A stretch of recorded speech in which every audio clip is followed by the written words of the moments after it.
ሰላም ጤና ይስጥልን ውድ ሪፖርተር ተከታታዮች የሰዓቱን ዜናዎች ቀጥዬ አሰማችኋለሁ። የማርበርግ ቫይረስ መጀመሪያ የተገኘበት የአሪዞን ከዛሬ ጀምሮ ለአንድ ሳምንት ወደ ዞኑ መግባትና መውጣት ተከለከለ። ትምህርት ቤቶችም በበሽታው ምክንያት ተዘግተዋል። በዞን ውስጥ ያለውን እንቅስቃሴ በተመለከተም ውሳኔ ይሰጣል ተብሏል። በደቡብ ኢትዮጵያ ክልል የአሪዞን አስተዳደር መቀመጫ የሆነችው ጂንካ ከተማ በማርበርግ ቫይረስ ምልክት ያሳዩ ሰዎች መገኘታቸውንና ሕይወታቸው ማለፉን ተከትሎ የበሽታውን ስርጭት ለመቆጣጠር ሲባል ከዛሬ ህዳር 20 ቀን 2018 ዓ.ም ጀምሮ ወደ አሪዞን የሚገቡና ከዞኑ የሚወጡ ተሽከርካሪዎች የጉዞ እገዳ ተጥሎባቸዋል።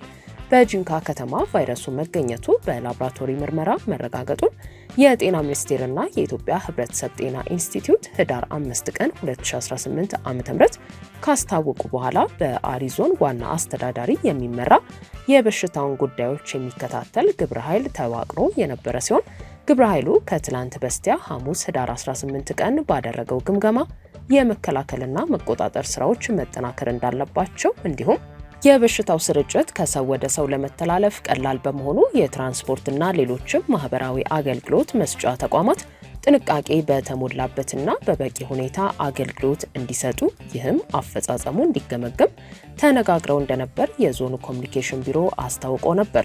ይኸው የበሽታውን ስርጭት ለመቆጣጠርና በአሪዞን ዋና አስተዳዳሪ የሚመራ ግብረ ኃይል ትላንት ምሽት ባሳለፈው ውሳኔ መሰረት ደግሞ በአሪዞን የማርበርግ በሽታ ቁጥጥር ትራንስፖርት ዘርፍ ኮሚቴ ከዛሬ ህዳር 20 ቀን 2018 ዓ.ም ጀምሮ ከዞን ውጪ የሚደረጉ የትራንስፖርት እንቅስቃሴዎች ለአንድ ሳምንት ዝግ እንዲሆኑ ወስኗል። የዞኑ ኮሚኒኬሽን ቢሮ እንዳስታወቀው ትምህርት ቤቶች ተዘግተው የበሽታውን ስርጭት ለመቆጣጠር ከፍተኛ ርብርብ እየተደረገ ሲሆን አሁን ላይ ደግሞ የትራንስፖርት ዘርፉን ለአንድ ሳምንት መዝጋት አስፈላጊ ሆኖ በመገኘቱ ከዛሬ ህዳር 20 ቀን ጀምሮ ለሚቆጠር አንድ ሳምንት ዝግ እንደሆነ የግብረ ኃይሉ ትራንስፖርት ዘርፍ ሰብሳቢ የአሪዞን ትራንስፖርትና መንገድ ልማት አስተዳደር ጽሕፈት ቤት ኃላፊ አቶ ግዛው ኃይሌ ገልጸዋል።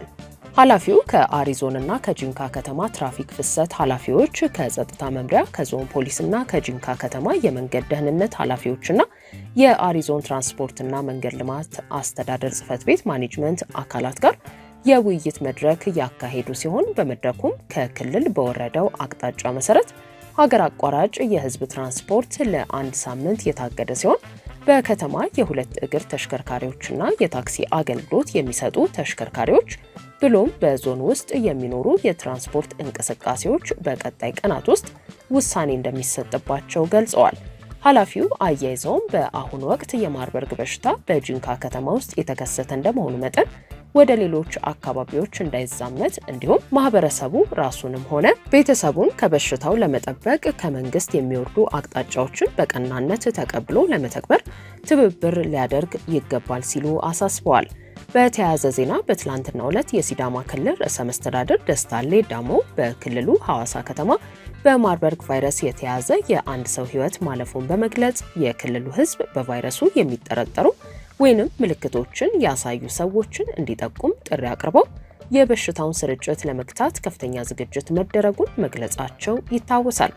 የጤና ሚኒስቴር በማርበርግ ቫይረስ ዙሪያ በሚያወጣው ዕለታዊ መረጃ መሰረት እስከ ትላንት ህዳር 19 ቀን 2018 ዓ.ም ምሽት ድረስ በአጠቃላይ 227 የላቦራቶሪ ምርመራዎች የተደረጉ ሲሆን 12 ሰዎች ላይ ቫይረሱ ሲገኝ ቫይረሱ ተገኝቶባቸው 8 ሰዎች ህይወታቸው ማለፉን እንዲሁም 2 ሰዎች ከበሽታው ማገገማቸውንና ሌሎች 2 ሰዎች ደግሞ በሕክምና ላይ እንደሚገኙ አስታውቋል።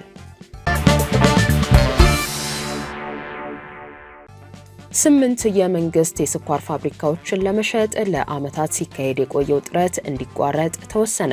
የኢትዮጵያ ስኳር ኢንዱስትሪ ግሩፕ ዘግይቶ በወጣ የኦዲት ሪፖርቱ ከፍተኛ ኪሳራ ማስመዝገቡ ታውቋል።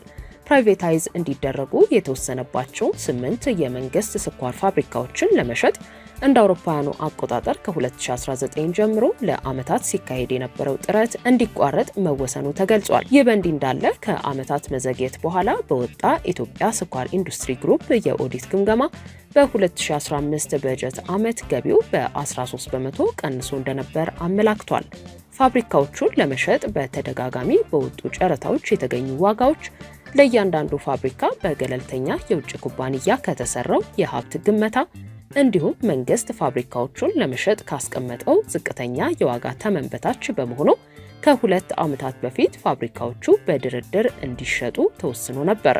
በዚህ ውሳኔ መሰረትም ፋብሪካዎቹን ለመግዛት ፍላጎት ካሳዩ የውጭ ኩባንያዎች ጋር ድርድር ተጀምሮ እንደነበር ተናግረዋል። ነገር ግን ፋብሪካዎቹን በድርድር ለመሸጥ መሰረት የሆነው የእያንዳንዱ ፋብሪካ የሀብት ግመታ ከተሰራ የቆየ በመሆኑና 2 ዓመት ባለፈው የሀብት ግመታ ላይ ተመስርቶ የሽያጭ ድርድር ማድረግ ተቀባይነት የሌለውና የፋብሪካዎቹንም ወቅታዊ ሀብት በትክክል የማይገልጽ በመሆኑ ሲካሄዱ የነበሩት የድርድር ሂደቶች እንዲቋረጡ የኢትዮጵያ ኢንቨስትመንት ሆልዲንግስ ማኔጅመንት መወሰኑን ገልጸዋል።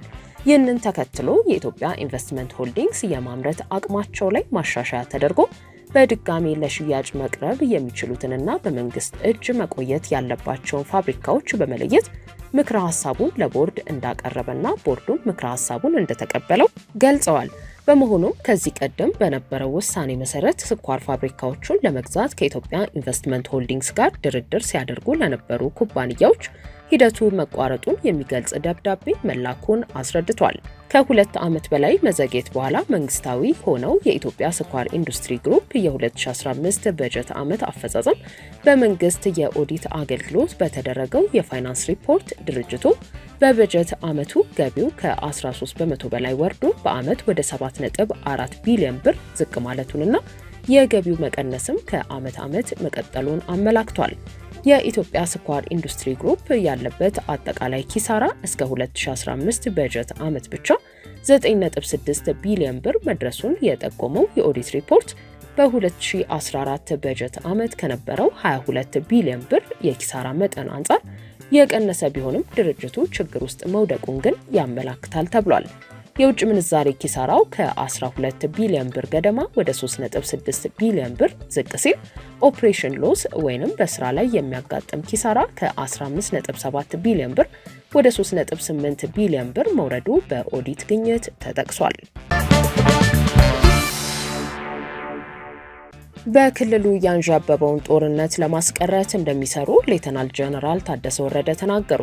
የትግራይ ክልል ጊዜያዊ አስተዳደር ፕሬዝዳንት ሌተናል ጀነራል ታደሰ ወረደ የአስተዳደሩ የሩብ ዓመት አፈጻጸም ግምገማ ማጠናቀቂያ ላይ በክልሉ ያንዣበበውን ጦርነት ለማስቀረት እንደሚሰሩ ገልጸዋል። የጸጥታ ሁኔታው በየጊዜው ተለዋዋጭ እንደሆነ ጠቅሰው በቀጥታም ይሁን በተዘዋዋሪ በክልሉ ሕዝብ ደህንነት ላይ አደጋ የሚያስከትሉ ሁነቶችን መከላከል ካልተቻለ ህዝቡን የከፋ ሁኔታ ላይ ሊጥሉት ይችላሉ ብለዋል። ፕሬዝዳንቱ አክለውም ማንኛውም ማህበረሰብ የሚያጋጥመው የህልውና ስጋት ከውስጥም ከውጭም ሊመነጭ እንደሚችል በመግለጽ ሁለቱም የህልውና ስጋት ምንጮች በትግራይ ውስጥም ተከስተዋል ነው ያሉት። እያንዳንዱ ምክር ቤት ወቅታዊ ሁኔታዎች ላይ ጥብቅ ክትትልና ግምገማ በማድረግ ስር የሰደዱ የመልካም አስተዳደር፣ ሙስናና ዝርፊያ እንዲሁም እየተባባሰ የመጣው የስራ አጥነት ችግር በአግባቡ መፈተሽ እንዳለበት አብራርተዋል። ውስጣችንን ፈትሸን ማስተካከያዎችን ካላደረግን የማንወጣው ችግር ውስጥ ልንገባ እንችላለን ሲሉም ተደምጠዋል። ይህ በእንዲህ እንዳለ ግን ተፈናቃዮችን ወደ ቀያቸው የመመለስና የክልሉን ግዛታዊ አንድነት የማስመለስ ጉዳይ ግን ቅድሚያ እንደሚሰጠው ነው የገለጹት። አሁን ባለው ሁኔታ በክልል ውስጥ የጦርነት ዳመና ማንዣበቡን የገለጹት ፕሬዝዳንቱ ወደ ሌላ ዙር ጦርነት እንዳይገባ ኃላፊነት ወስዶ መስራት እንደሚገባ አመልክተዋል። ስምምነቱን የፈረመው የፌዴራሉ መንግስትም ተመሳሳይ ኃላፊነት ወስዶ ጦርነት ለማስቀረት እንዲሰራ ጥሪ አቅርበዋል። በክልሉ ውስጥ ሰፊ የፖለቲካ ልዩነት መፈጠሩን በመግለጽም ከችግሮቹ ከመሸሽ ይልቅ በሰለጠነ መንገድ መነጋገር እንደሚገባ መጠቆማቸውን የፕሬዝዳንቱ ጽሕፈት ቤት አስታውቋል። ውድ ሪፖርተር ተከታታዮች የሰዓቱ ዜናዎቻችን እነዚህ ነበሩ። ስላደመጣችሁን ከልብ እናመሰግናለን።